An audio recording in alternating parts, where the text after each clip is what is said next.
Coming back to ये हमारी जो इंटरनल पॉलिटिक्स हो रही है, कोर्ट के अंदर जो कुछ हुआ, जिस तरीके से एक आईनी बेंच बन गया है कोर्ट और के अंदर पॉलिटिक्स, वाह आपने कमाल का फिक्रा बोला है। कोर्ट के ये जो अंदर हमारे पॉलिटिक्स हो रही है कोर्ट के अंदर, वाह। कोर्ट के अंदर जो कुछ हुआ, मैंने तो ये पॉलिटिक्स ही आपने पहले पॉलिटिक्स कहा ना, तो सर, यही तो बाहर से- जजों को कह रहा हूँ, वही बाहर से सियासत ना पॉलिटिक्स करें हुई है ना। जजों के। Supreme court with in supreme court देख रहे हैं आप इसे, ये जो आईनी बेंच नहीं देखिए, ये तो वक्त बताएगा कि कैसे चीजें लेकिन जैसे अभी भी एक हिकअप्स होंगे। एक तरफ चीफ जस्टिस हैं, एक उनकी कमेटी है जो प्रैक्टिस एंड प्रोसीजर है, फिर उसके बाद एक आईनी बेंच है, उसकी कमेटी है जिसमें चीफ जस्टिस अमीनुद्दीन खान साहब जो हैं, ये दोनों कमेटीज में माशाल्लाह से हैं। हाँ, वो दोनों तो में इस वक्त ऐसा लगता है कि चीफ जस्टिस से ज्यादा पावरफुल अगर कोई है तो वो जस्टिस अमीनुद्दीन खान है। ऐसे ही लगता है, इसीलिए चीफ जस्टिस यही अफरीदी साहब का नाम पेश किया पीटीआई ने कि इनको आईनी बेंच का सरबराह बनाया जाए, लेकिन वो और ये भी कहा कि सारे जजेस को नॉमिनेट कर दें कॉन्स्टिट्यूशनल बेंच के लिए। ये मैंने नहीं सुना, अगर आपने सुना है तो सही होगा। हाँ। लेकिन वो वोटिंग से होना था, तो वोटिंग हुकूमत की ज़्यादा थी तो हुकूमत की मर्जी चली है उसमें। लेकिन देखें, आपने सियासत की बात की है, मैं समझता हूँ कि चीफ जस्टिस यही अफरीदी साहब जो है ना, वो बड़े अच्छे तरीके से चीज़ों को लेके चल रहे हैं। बेस्ट पॉलिटिक्स नहीं, पॉलिटिक्स नहीं मैं कहूँगा कि समझ बूझ से चल रहे हैं। देखिए, उन्होंने पहले पीटीआई ने मशहूर किया कि वो ओहदा ही कबूल नहीं करेंगे, यूट्यूबर्स ने खास तौर पे। यूट्यूबर्स को मैं कह रहा हूँ, आपकी इतनी खबरें बाउंस हो रही हैं। पहले आप काजी फाइज ईसा के ख़िलाफ़ बातें कर करके आप डॉलर्स कमाते रहे कि जी उन्होंने एक्सटेंशन लेनी, एक्सटेंशन नहीं ली। आप में से किसी को शर्मिंदगी हुई, माजरत ही कर लेते, माफ़ी मांग लेते, अपने जिन लोगों से आपने डॉलर कमाए हुए हैं इतने, उनसे माफ़ी मांग लेते कि हमारी खबर बाउंस हुई है। अब आके वो कहना शुरू, बाद में उन्होंने कहना नहीं, आपने तो कहा ही नहीं था, खैर शुक्र है।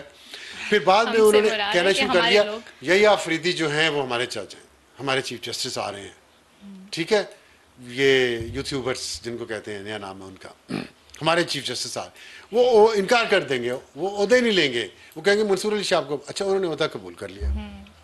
उसके बाद उन्होंने ये किया कि उन्होंने सैयद मंसूर अली शाह की जो मुतालबे थे वो मान लिए प्रैक्टिस एंड प्रोसीजर कमेटी के हवाले से, और मुनीब अख्तर, जस्टिस मुनीब अख्तर को वापस कमेटी का मेंबर बना दिया। इसके बाद उन्होंने वो पहले राइट का काम किया, फिर लेफ्ट का काम किया।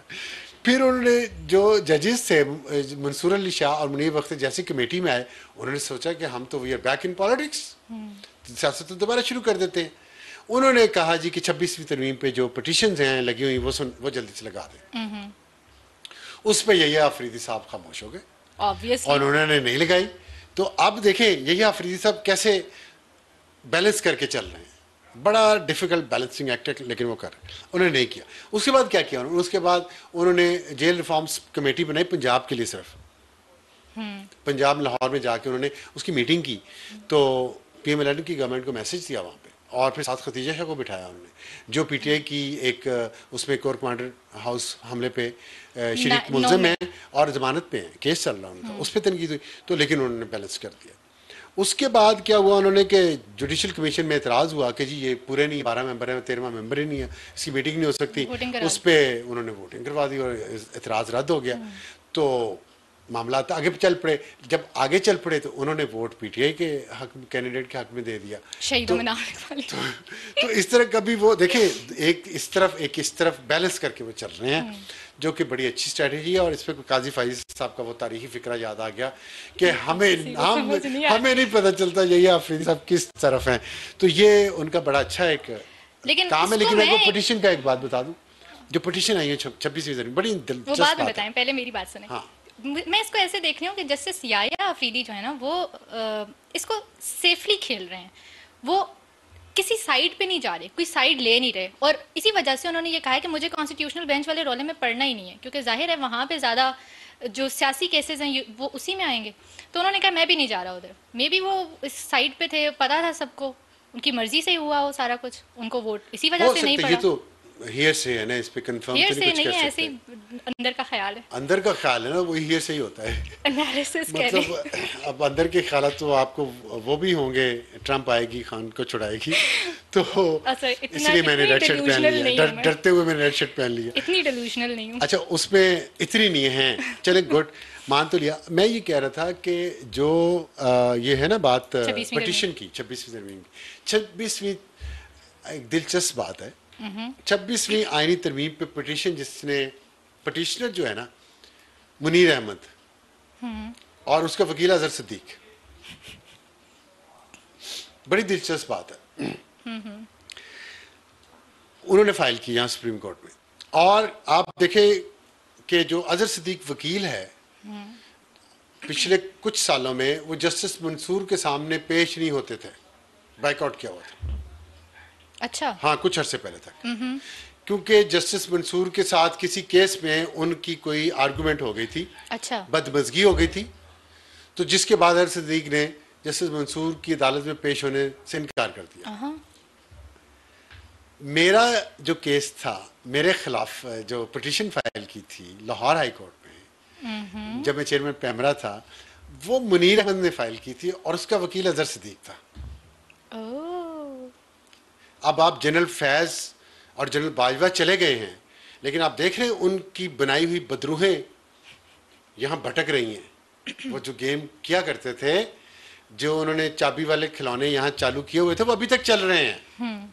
अभी पिटीशन आई है ना एक और 26वीं तरमीम के खिलाफ, ये जनरल बाजवा और फैज के बदरूहें फिर रही हैं अभी यहाँ पे। अच्छा, क्या हुआ फिर?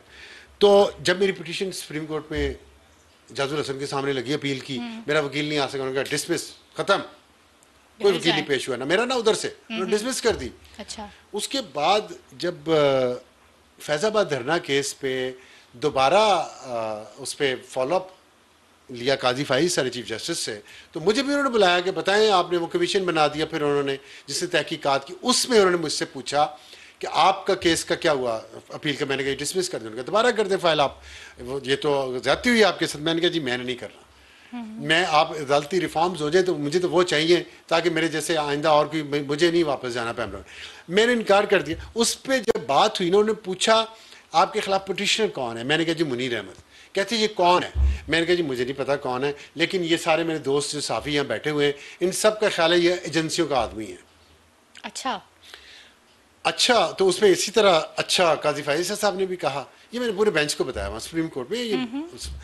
तो अब आप देख लें कि वो बदरूहें। बेंच में और कौन कौन था जिसके सामने आप पेश हुए थे? अतर मिनल्ला भी थे। अच्छा जी, और मेरा ख्याल अमीरुद्दीन भी थे, और भी थे दो, तो मुझे याद नहीं है, 5 थे। तो मैं ये बता रहा हूँ आपको कि ये जो बदरूहें होती हैं ना, ये इस मुल्क को तबाह करती हैं, किसी न किसी एजेंडे पे लगी रहती हैं हर वक्त। तो अब मैं ये सोच रहा था कि जस्टिस मंसूर को भी पता है कि ये पिटीशन अजहर सिद्दीक ने फाइल की है, मुनीर अहमद ने फाइल की है, सबको पता, फिर भी इस पिटीशन को लगवाने की कोशिश हो रही थी, इसके बावजूद कि आपस में इतने इख्तलाफात थे कि एक दूसरे की अदालत में नहीं पेश हो रहे थे। हाँ ठीक है, लेकिन किन लोगों ने फाइल की है, उनकी बैकग्राउंड क्या है, और किन के इशारों पे वो पहले पिटीशन फाइल करते हैं। गोस्ट पिटीशनर जो होते हैं ना, ये पूरा एक माफिया का एक पर्सनल इंटरेस्ट भी है, ऑफ कोर्स वो कैंडिडेट थे। और तो अब आपके प्रोग्राम का वक्त खत्म हो रहा है, लेकिन एक टॉपिक छोटा सा रह गया है। छोटा सा टॉपिक है? हाँ, ये जो अमेंडमेंट के जरिए जो टेन्योर्स बढ़े हैं 3 चीफ्स के, और एक शायद नहीं भी बढ़ा, वो क्या स्टोरी है? ये छोटा सा टॉपिक तो नहीं है, ये तो बड़ा अहम, अभी तो हम बात कर रहे थे कि सबसे अहम जो टॉपिक है पाकिस्तान में वो तो आर्मी चीफ की अपॉइंटमेंट और एक्सटेंशन है। तो ये जो है ना, ये बड़ी दिलचस्प मेरी होती है, मेरा छोटा सा सवाल है, अब जवाब जितना आप देना चाहें दे दें। नहीं, टाइम कम है, मैं कोशिश करता हूँ कि वाइंड अप करूँ। इसमें देखिए ये बड़ी दिलचस्प एक चीज़ हुई है कि सर्विसेज चीफ्स की एक्सटेंशन कर दी, ठीक है, 3 साल की बजाय मुद्दत मुलाजमत 5 साल कर दी। सर्विसेज चीफ्स कौन कौन से होते हैं? Chairman joint chiefs of staff committee, army chief, air chief, naval chief, 4 होते हैं सर्विसेज चीफ्स।